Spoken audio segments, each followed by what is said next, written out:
Welcome back. आप देख रहे हैं न्यूज कैफे। मैं हूं फहीम अब्बास और प्रोग्राम के दूसरे हिस्से में हम दाखिल हो चुके हैं, जहां पे हम बात करेंगे एक बहुत ही खास मेहमान से। ये जो मेरे मेहमान हैं ये किसी हीरो से कम नहीं है, ये वाकई एक हीरो है। मैं आपको इनके बारे में बताता हूं कि ये बचपन में 10 साल की उम्र तक इन्हें दिखाई देता था एक खास हद तक। उसके बाद आहिस्ता आहिस्ता कुदरत की तरफ से इनको दिखाई देना बंद हो गया।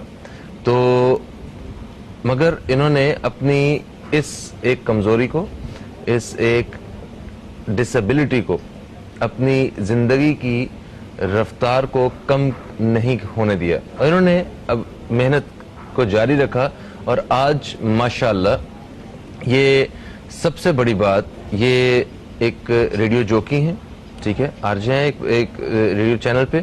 उसके साथ साथ मीडिया एंड कम्युनिकेशन देखते हैं किसी एक कंपनी की, ट्रेनर हैं, मोटिवेशनल स्पीकर हैं, वीलॉगिंग करते हैं और कराची यूनिवर्सिटी से मैस कम्युनिकेशन में एमफिल भी कर रहे हैं। और ये तो इनका जाती तारुफ होगा, मगर इससे सबसे बढ़ के जो ये काम कर रहे हैं, ये जितने भी डिसेबल लोग हैं उनकी जिंदगियों को आसान बनाने के लिए अपनी जिंदगी का मकसद बना के बैठे हुए हैं। और उनके लिए जिस कदर ये हेल्प कर सकते हैं कि उनकी लाइफ में उनकी डिसेबिलिटी वाली जो एक महरूमी है ये ना आ सके और वो एक आम इंसान की तरह, एक कामयाब इंसान की तरह जिंदगी गुजार सकें। इस मकसद के साथ ये अपनी जिंदगी बसर कर रहे हैं। और मैं ये एक और चीज बताना चाहता हूँ कि डिसेबल लोगों की जो तादाद है पूरी दुनिया में वो 10 से 15% है, यानी कि 7.25 अरब लोगों में तकरीबन 1 अरब के करीब लोग वो डिसेबल हैं। और पाकिस्तान में अगर इसी रेशो के हिसाब से देखा जाए तो तकरीबन 2.5 करोड़ के करीब लोग वो किसी न किसी डिसेबिलिटी का शिकार हैं। और उन 2.5 करोड़ के करीब लोगों के लिए ये भाई साहब काम कर रहे हैं। हमारे साथ हैं अली खान तरीन साहब। आपको हम खुश आमदीद कहते हैं। अस्सलामु अलैकुम और सुबह खैर। अस्सलाम वालेकुम, सुबह खैर। Thank you so much for having me. You welcome. कैसे हैं आप? ठीक ठाक हैं? अल्हम्दुलिल्लाह बिल्कुल ठीक ठाक। आप सुनाइए। मैं बिल्कुल ठीक ठाक हूँ। मुझे बताइए आपकी फिटनेस का राज क्या है? आपका, हम तो थोड़ा सा खाना ज्यादा खाते हैं, परेशान हो जाते हैं कहीं मोटे ना हो जाएं। आपको मैं जब से देख रहा हूँ आप ऐसी कोई बेहतरीन फिजिक के साथ घूम रहे हैं, ये आज राज बताना पड़ेगा आपको। बस ये अगर आप इसको पॉजिटिवली ले रहे हैं तो बड़ी अच्छी बात है, वरना तो मेरे घर वाले मुझे बड़ा डांटते हैं कि तुम खाते नहीं हो, तुम कमजोर हो गए हो, तुम ये तुम वो। तो आज मैं बताऊंगा, बल्कि आई एम श्योर मेरे घर वाले देख रहे होंगे तो ये फहीम भाई कह रहे हैं कि मैं स्मार्ट हूँ। ये बिल्कुल स्मार्ट है आप, आपको तो परेशानी नहीं है, जितना मर्जी पेट भर के खाना खाएं, आपको पता ही नहीं है कि कोई परेशानी नहीं कि मैं मोटा हो जाऊंगा या वजन बढ़ जाएगा। हमसे पूछें क्या हाल होता है हमारा, हमें खाने छोड़ने पड़ते हैं। सही, आज मुझे सर्टिफिकेट मिल गया। ओके अच्छा अली, 10 साल की एज तक आप मतलब देख सकते थे, ठीक है, और उसके बाद ये आपकी बिनाई आहिस्ता आहिस्ता कैसे कम होना शुरू हुई? और जरा इस बारे में थोड़ा सा अपना एक्सपीरियंस बताइएगा लाइफ का। जी फहीम, 10 साल की उम्र आप जानते हैं एक बड़ी सेंसिटिव उम्र होती है। आप बहुत सारी चीज़ें सीख रहे होते हैं, आप बहुत सारी चीज़ें लर्न कर रहे होते हैं, अनलर्न कर रहे होते हैं।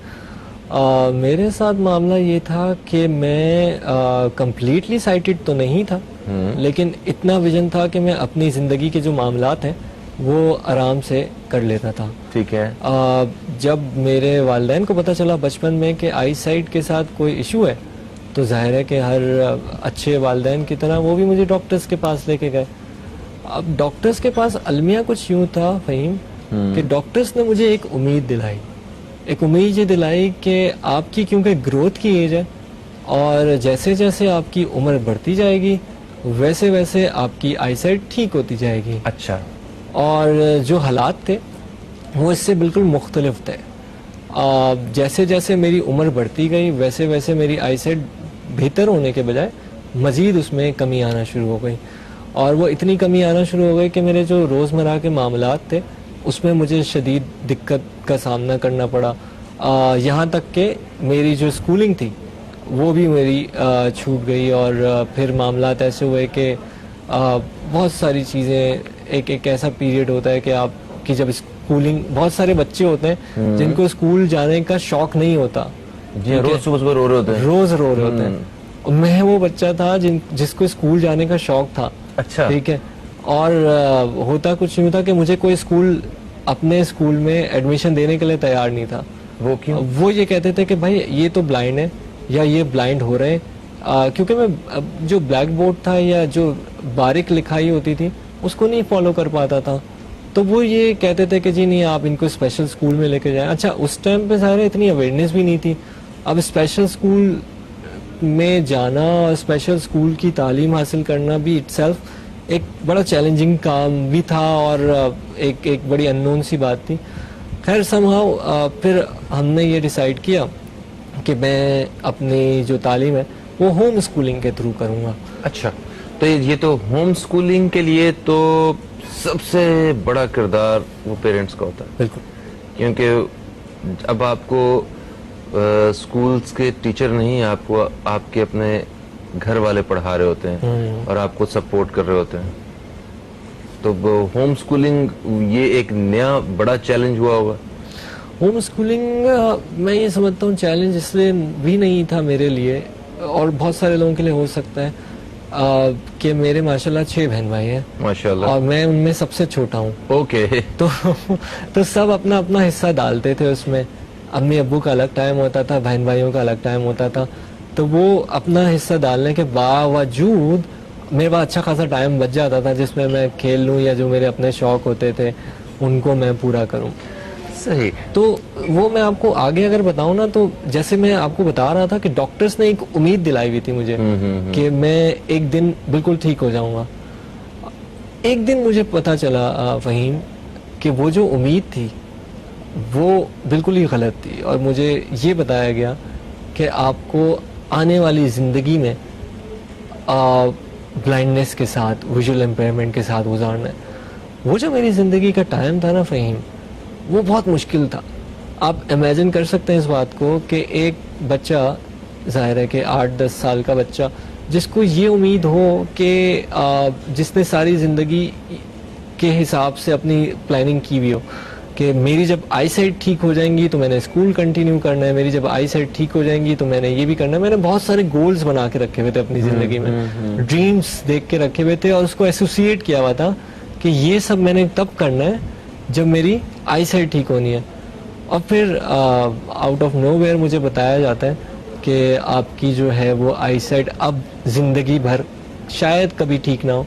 और वो मोमेंट मेरे लिए बड़ा ही, जिसे कहना चाहिए, परेशान कुन भी था। और मेरे सामने 2 ही ऑप्शन बचती थी भाई, वो ये कि एक, या तो मैं अपनी ज़िंदगी रो धो के गुजार लूँ और एक दिन मर जाऊँ, जाहिर है, या दूसरी ऑप्शन ये थी कि जो गोल्स, जो ड्रीम्स, जो ख्वाब मैंने देख रखे हैं उनको अचीव करना शुरू करूँ।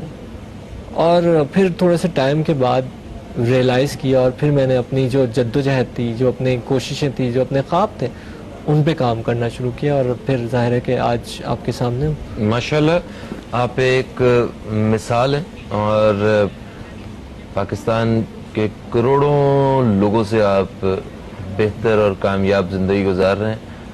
बहुत सारे लोग हैं जो आपको देखते हैं कि हम अली खान तरीन की तरह एक कामयाब इंसान बन सकें। अभी आपने बहुत सफ़र तय करना है, हमारी तो नेक तमन्नाएं आपके साथ ही हैं। अच्छा, मुझे ये बताइए कि लोगों के रवैयों के हवाले से बात करेंगे। आपको भी लोग मिलते होंगे, तो वो जो पहली दफ़ा मिलता है वो सबसे पहले ये सवाल करता होगा कि आपकी आंखें ठीक नहीं हो सकती, है ना? ये सवाल का आपको हर वक्त सामना होता होगा। बिल्कुल ऐसे ही है, बिल्कुल सही आपने सवाल किया। और न सिर्फ ये सवाल, पहले तो कॉन्स्टेंटली सवाल होते हैं कि अच्छा कैसे हुए, कब हुए, क्यों हुए, और फिर अच्छा नहीं हो सकती, नहीं हो सकती होंगी, आप नहीं फलाना डॉक्टर के पास जाएं, अच्छा फलाना डॉक्टर के पास नहीं जाएं तो फलाना पीर के पास जाएं, फलाना पीर के पास नहीं जाए तो फलाना हकीम के पास चले जाए। तो ये वाले सवाल तो आप समझ लें दिन में 10 मरतबा आप अगर पब्लिक ट्रांसपोर्ट में भी अगर ट्रैवल करते हैं, आप अननोन लोगों से मिलते हैं, क्योंकि मेरी पब्लिक इंटरेक्शन होती है काम के सिलसिले में भी, वैसे भी ट्रैवलिंग के सिलसिले में भी, तो ये वाला सवाल तो फिर जाहिर है कि हर वक्त ही साथ रहता है। तो अब शुरू में शायद बुरा भी लगता था और मैं सोचा करता था कि यार इनको क्या मसला है। फिर जाहिर है कि जैसे जैसे आप बड़े होते जाते हैं चीज़ों को समझना शुरू करते हैं। और शायद हमारे यहाँ, जैसे मैं आपको ऑफर भी बता रहा था कि 2 तरह के लोग हैं। एक तो या तो बहुत ओवर सेंसिटिव लोग हैं, ठीक है, वो आपको देखते हैं, वो चाहते ये हैं कि बस आपको किसी तरह से ठीक कर दें, ठीक है। अब वो आपको उनकी कोशिश यही होती है, वो कहीं ना कहीं केयर होती है उनकी कि यार है ना, केयर होती है, और वो केयर शायद उनको अंदाजा नहीं होता या वो एक्सप्रेस नहीं कर किस पाते, अंदाज में वो बता रहे होते हैं ये अंदाजा नहीं होता उन्हें। एग्जैक्टली। हाँ। और फिर एक तरह दूसरे एक्सट्रीम पे हमारे यहाँ लोग हैं जो आपको अपॉर्चुनिटीज से डिप्राइव करते हैं। वो आपके बारे में ये समझते हैं कि भाई आप तो कुछ नहीं कर सकते, लाइक आप कुछ भी नहीं कर सकते, आपको मस्जिदों मदरसों में डाल दिया जाए, दैट्स इट, खत्म। हाँ, बस जो ब्लाइंड है वो सीधा हाफिज साहब बनाता जाए, बस हाफिज साहब। मतलब ऐसे ही है ना, वो ज्यादातर लोग कहते भी हाफिज साहब ही ऐसे ही है, ऐसे ही है। ये क्यों होता है भला? वो मेरा ख्याल है शायद कुछ लोगों ने देखा होगा, कुछ लोगों को कि वो विजुअली इम्पेयर्ड, उनको हाफिज साहब के रूप में देखा होगा, तो उन्होंने यही टर्मिनोलॉजी शुरू कर दी है कि भाई हाफिज साहब हैं। तो जिस तरह हर दाढ़ी वाले को मौलाना साहब कहते हैं, मौलवी साहब, सूफी साहब, है ना, तो वो ये हमारे कुछ ऐसे दोस्त भी हैं जो कि नॉन मुस्लिम है, उनको भी हाफिज साहब कहते हैं। तो फिर मैंने कहा भाई आपके लिए बड़ा ऑनर है। तो ऐसा भी होता है। अच्छा, एक और चीज मुझे बताएं अली, ये जो विजुअली इम्पेयर्ड जो लोग होते हैं उनको मतलब नाबीना कहना क्या ये रूड होता है? ये वो मतलब जो पर्सन विद विजुअल इम्पेयरमेंट जो होता है, क्या वो इसे बुरा फील करते हैं या उन्हें सुन के तकलीफ होती है कि मुझे नाबीना कहा जा रहा है?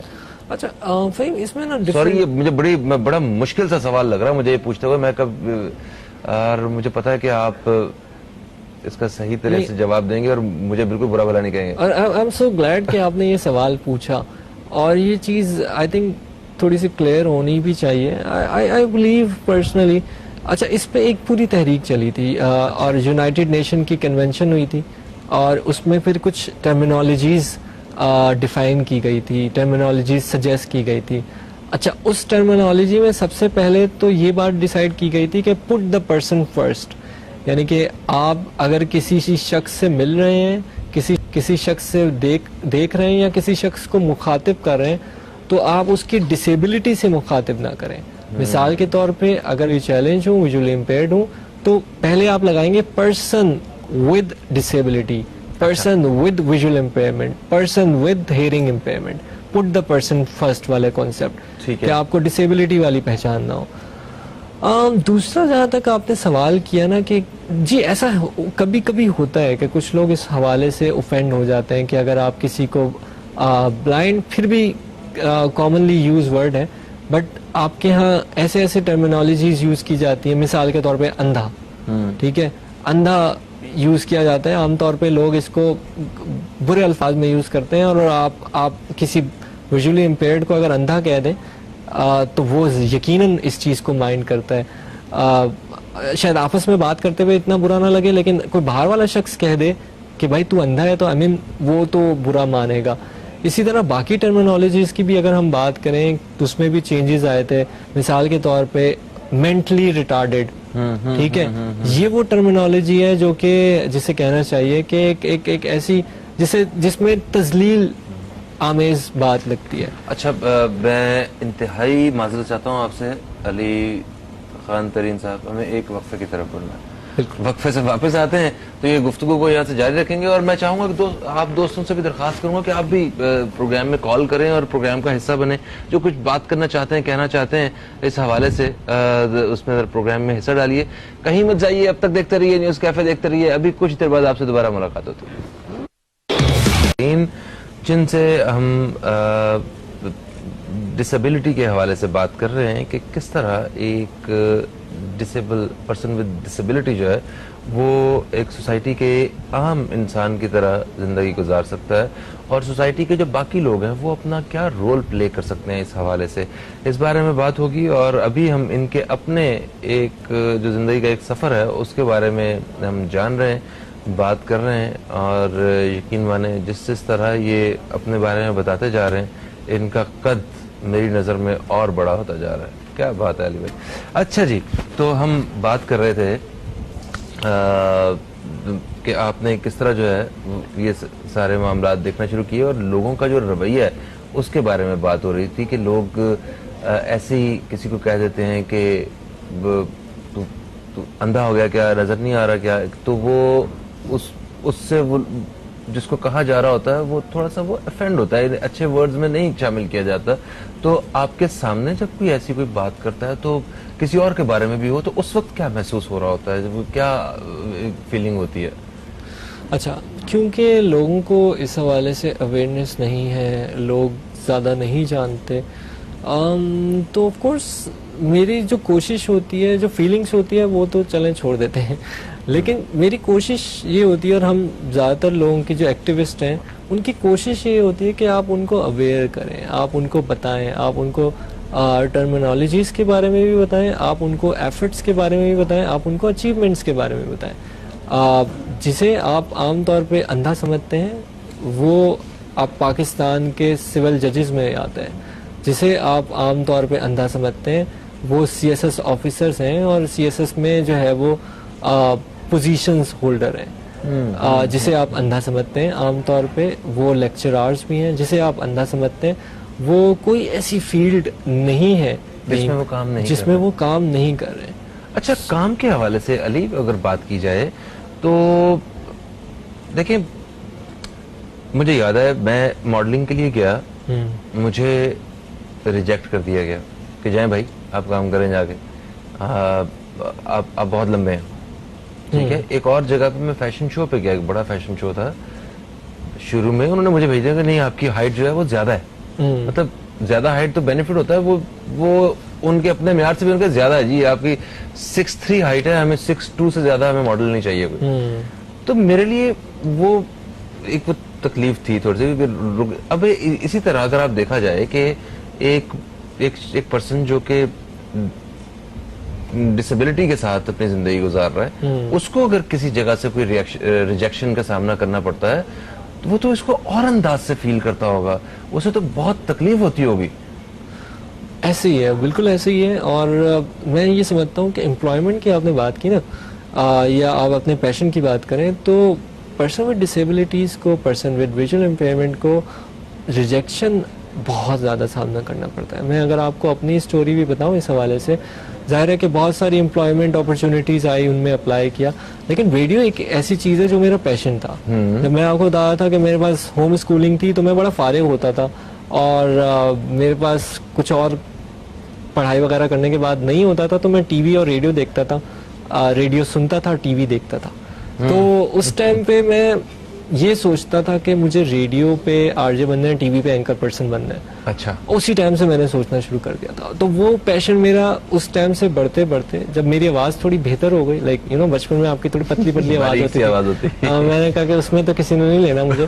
जब आवाज़ थोड़ी शायद बेहतर हो गई तो मैंने फिर रेडियो चैनल्स में अप्लाई करना शुरू किया। टीवी पे भी मुझे शौक था, बट मैंने अप्लाई रेडियो से शुरू किया। मैंने कहा रेडियो, टीवी वाले तो पहले ही बोलेंगे जी आप कैमरा नहीं फेस कर सकते, आप तो कट लें। नहीं, तो मुझे परेशानी कोई नहीं है किसी लाइट की, किसी कैमरे की, अब प्रेशर ही नहीं है। तो रेडियो से अप्लाई करना शुरू किया। कराची में 13 रेडियो स्टेशन थे उस वक्त, और अभी भी खैर ऑलमोस्ट इतने ही है। 8 रेडियो स्टेशन मैं गिन के आपको बता सकता हूँ। मैंने 8 रेडियो स्टेशन में अप्लाई किया, ऑडिशंस दिए, क्लियर हुए ऑडिशन। मुझे जो ऑडिशन लेने वाले होते थे, प्रोग्राम मैनेजर्स होते थे, वो कहते थे यार जबरदस्त ऑडिशन है, क्या बात है आपकी। मैंने कहा फिर ये कि हम आपको नहीं रख सकते। अच्छा क्यों? क्योंकि आप ब्लाइंड हैं। तो मतलब मैं उनको समझाता था कि भाई अब मुझे तो बोलना है, माइक के सामने बोलना है, टेक्निकल चीज़ें भी मैं हैंडल कर सकता हूँ, मगर वो कहते थे नहीं हमारी पॉलिसी नहीं है, हम आपको नहीं रख सकते। खैर हर ऑडिशन के बाद मैं ये सोचता था कि नहीं, मुझे हिम्मत नहीं हारनी और मुझे तो रेडियो पे करना ही है। गुस्सा तो आता होगा। गुस्सा आता था, ऑफ कोर्स गुस्सा आता था, लेकिन वो गुस्सा जब आप अपना ना अपने गुस्से को जब आप मजीद पैशन में बदल देते हैं ना, तो वो आपके लिए बहुत बेहतर हो जाता है।